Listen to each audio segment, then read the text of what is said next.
They say you're too quiet, too intense, too much. You speak and the room goes silent.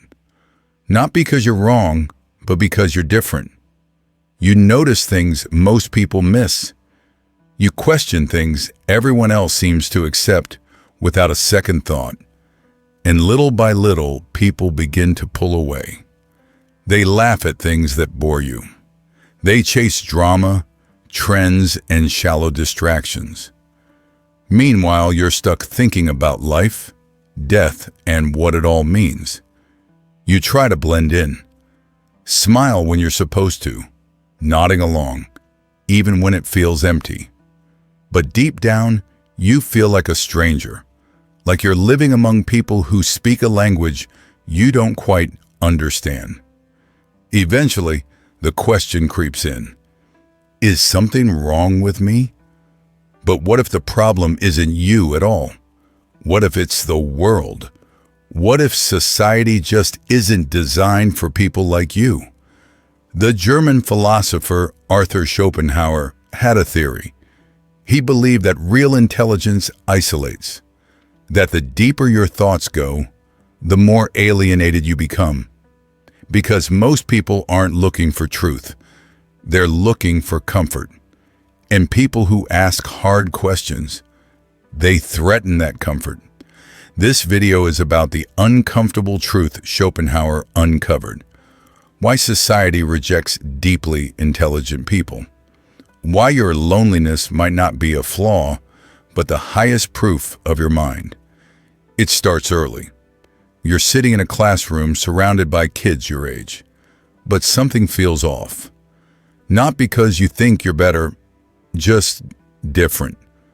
While others laugh without thinking, you're lost in questions. Why do people say things they don't mean? Why does small talk feel like static? Why does it feel like you're watching life happen instead of living it?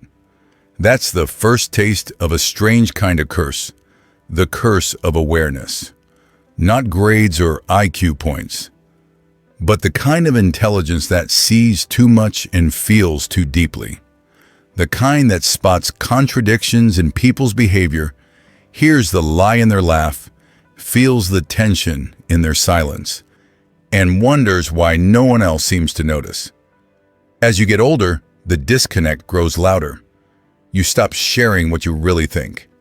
You learn the hard way that honesty makes people uncomfortable, that asking why too often ruins the vibe.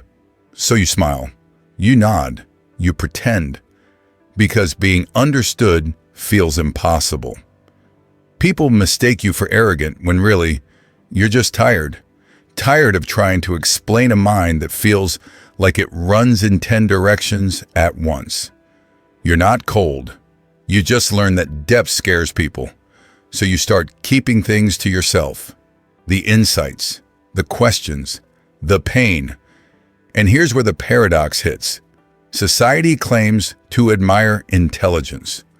We love the idea of genius.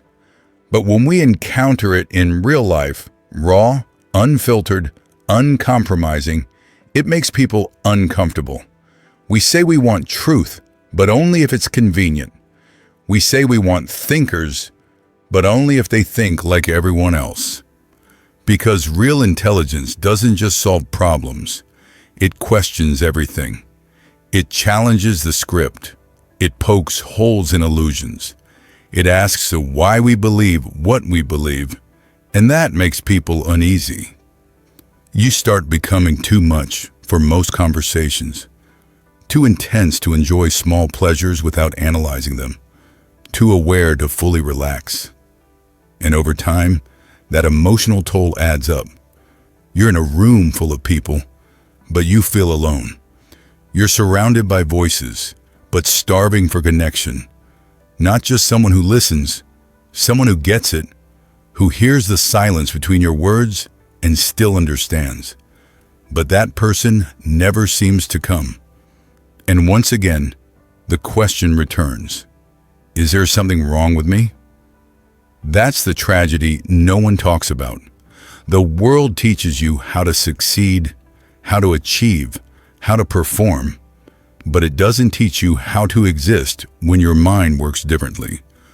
So you adapt. You become a chameleon. You learn when to stay quiet. Not because you want to, but because you've seen the cost of being honest. And every time you've dared to speak your truth, you paid for it. With misunderstanding, with judgment, with rejection. So you hide it. And that weight builds, quietly, heavily, a hunger for meaning, a sadness you can't explain, a whisper in the dark. Am I really the only one who feels this way? But you're not. That invisible ache you carry, the feeling of being out of sync with the world, it's not a flaw. It's a sign. A signal of a rare mind trying to survive in a world that runs on noise. And Schopenhauer saw it all centuries ago. He didn't just recognize this loneliness, he predicted it. He believed society runs on an unwritten rule. Don't think too hard. Don't question the system. Stick with the crowd. Say what's safe. And follow the loudest voice in the room.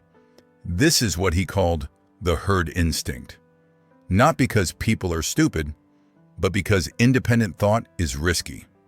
And intelligent people, they refuse to worship the herd. They ask why. They point out contradictions. They shine light on things others would rather keep in the dark. And that threatens the system.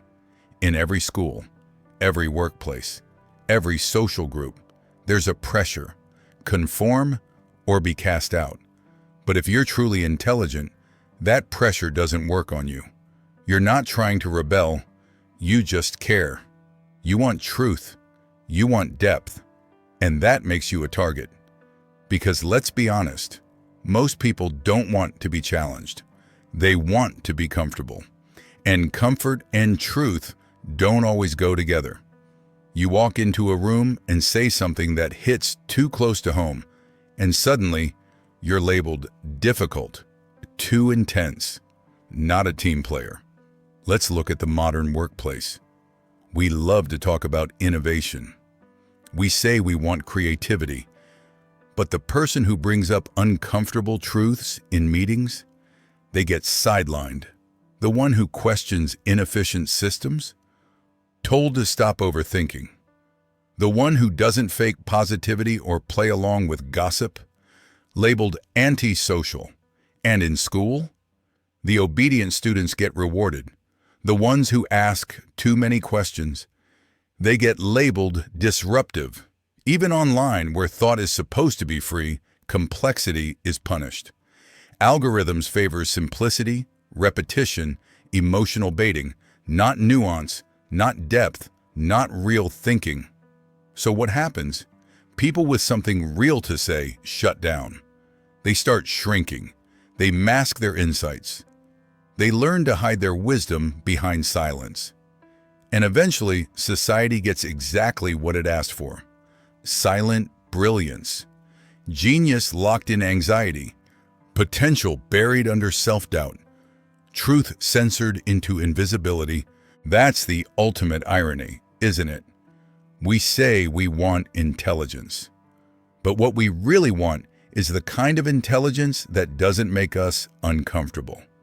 We want the genius that entertains us, not the one that confronts us. We want thinkers who color inside the lines, who inspire us without disrupting our illusions. But real intelligence doesn't fit into tidy little boxes. It doesn't care about trends. It doesn't flatter. It reveals. And for that, it gets pushed to the margins. To be truly intelligent is to live in a state of constant friction with the world, with others, sometimes even with yourself. It's walking into a room full of smiling faces and knowing deep down no one is saying what they really mean. It's hearing the false agreement in conversations. It's realizing that people nod not because they agree, but because it's easier than thinking. It's not just rejection, it's exile. Not in the literal sense, but in the emotional one. you stop playing the game. And when you stop playing, you stop belonging.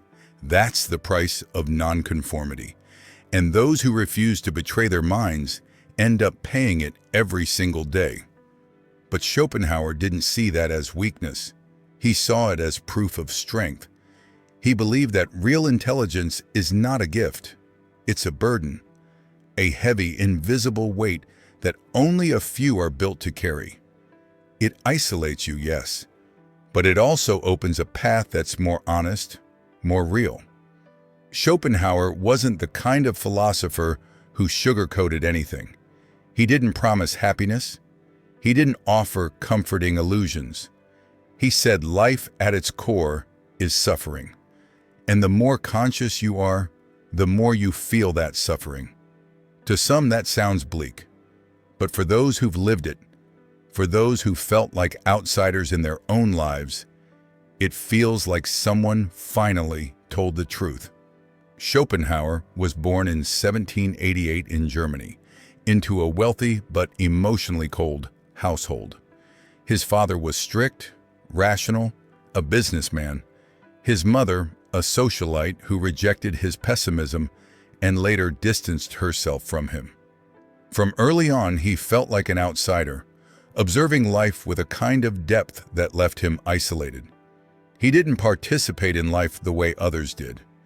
He watched it, he studied it, and that's exactly how his philosophy evolved. His most famous insight? A man can be himself only so long as he is alone. In Schopenhauer's view, intelligence leads to isolation, not because the intelligent choose to be alone, but because society simply can't meet them where they are.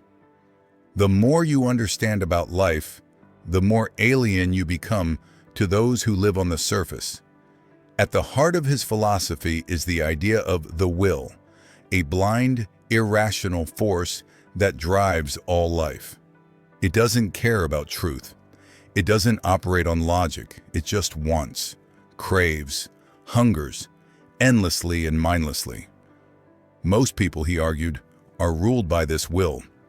They chase success, pleasure, validation, not because they've truly thought about it, but because they're trapped in unconscious cycles of desire. But intelligent people, they see through it. They notice the trap. They step outside it, and that's where the suffering begins. Because once you see through the illusion, you can't unsee it. You can't laugh at the same jokes. You can't pretend small talk matters. You can't take part in things that feel hollow. You feel like a ghost drifting through a world that's always partying, always distracted, wondering why no one else feels the emptiness. Schopenhauer put it simply: the more unintelligent a man is, the less mysterious existence seems to him. Ignorance isn't just bliss, it's belonging. When you start asking deeper questions about morality, mortality, meaning, you lose your place in the tribe. Not because people hate you, but because they don't understand you. Schopenhauer didn't hate society. He just knew it couldn't offer what some of us truly need, because society is designed to entertain you. But solitude, that's where you become real. And people who think deeply eventually start to crave what society can't provide: silence, clarity, authenticity. That's why Schopenhauer didn't see solitude as loneliness. He saw it as liberation. He once said, "Great men are like eagles and build their nest on some lofty solitude." To him, intelligence was never glamorous. It was a curse, a quiet exile that strips away illusions and leaves you standing alone in front of life's raw truth. And yet, he didn't advocate despair. He believed in something higher, a life built on thought, on contemplation, on turning pain into wisdom. Because here's what most people don't realize: that pain you feel when you think too much, that feeling of being constantly misunderstood, that urge to connect in a way that goes beyond words, it's all real. And Schopenhauer was one of the few philosophers who didn't dismiss it. He validated it. He saw that there are people who sit in classrooms, in offices, in family dinners, physically present but mentally starving. Starving for a real conversation, a real connection, a real something. To Schopenhauer, suffering wasn't a glitch in the system. It was the system. And the more you see clearly, the more it hurts. But he also believed that from that suffering, something beautiful could grow. Because when society rejects you for seeing too much, he saw that not as a curse, but a clue. A clue that maybe you're not broken, you're just awake. And that's the core of Schopenhauer's brilliance. He didn't try to fix life.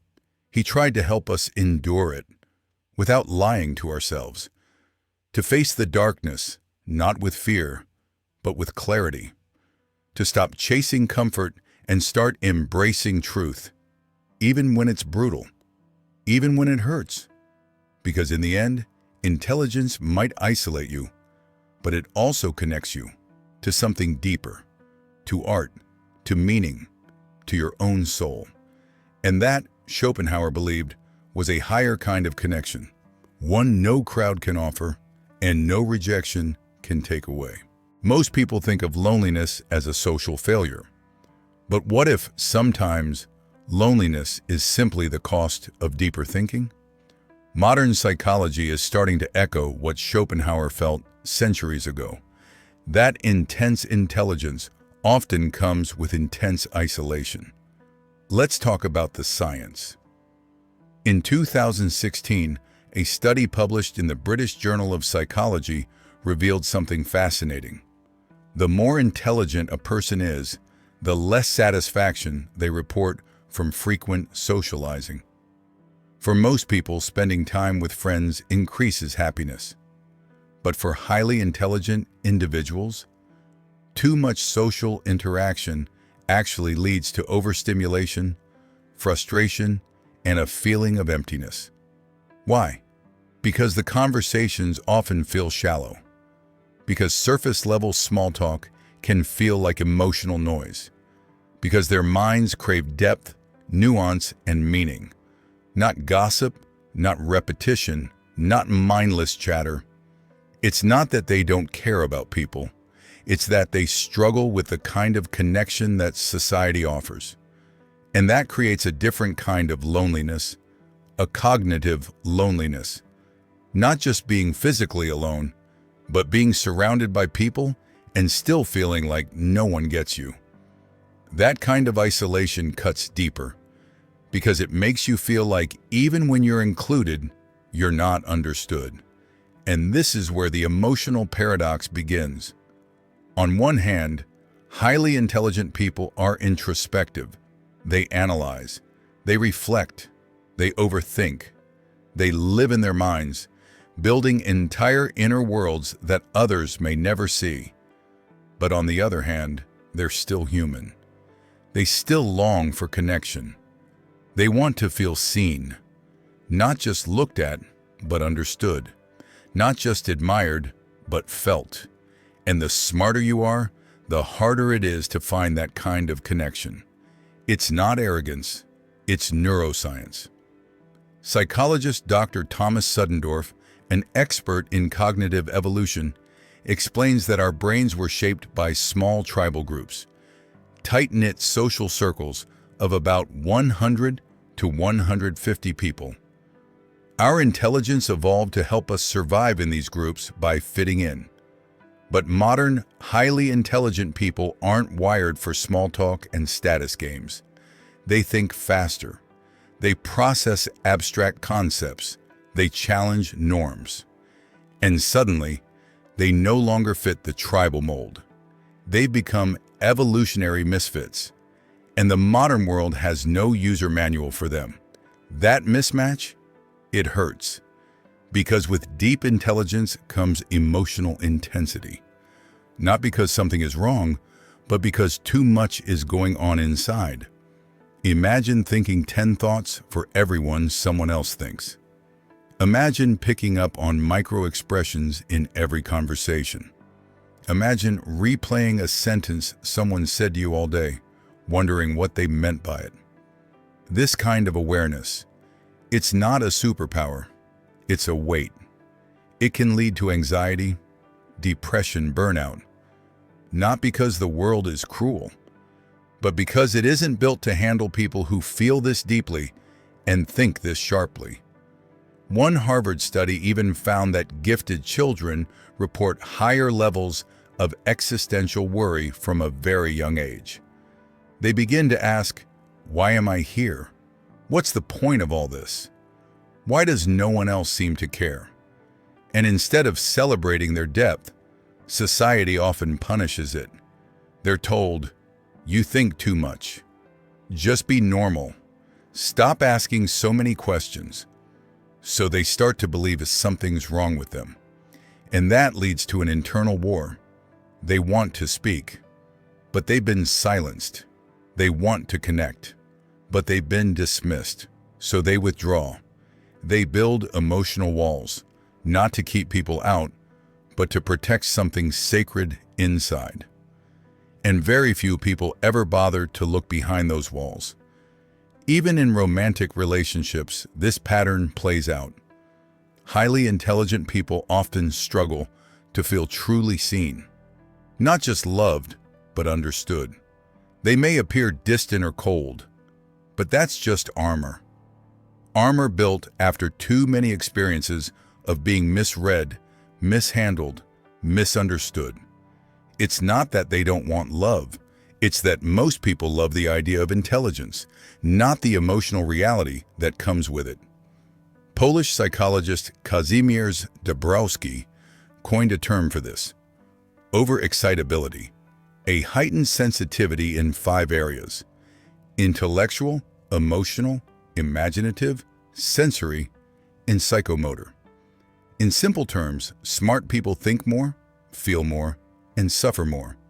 And this intensity, while it fuels creativity, insight, and innovation, also deepens the divide between them and the rest of the world. But here's the quiet truth. Loneliness doesn't always mean something's missing. Sometimes it just means something is unmatched. A mind that sees through illusion. A heart that refuses to settle for shallow love. A soul that seeks meaning over comfort. People like this will always feel a little apart, not because they've failed to connect, but because they're wired for something deeper. So, if you've ever felt this kind of loneliness, not just the absence of people, but the absence of resonance, it might not be a curse. It might be a signal, a quiet sign that you are among the rare few who are not just alive, but awake.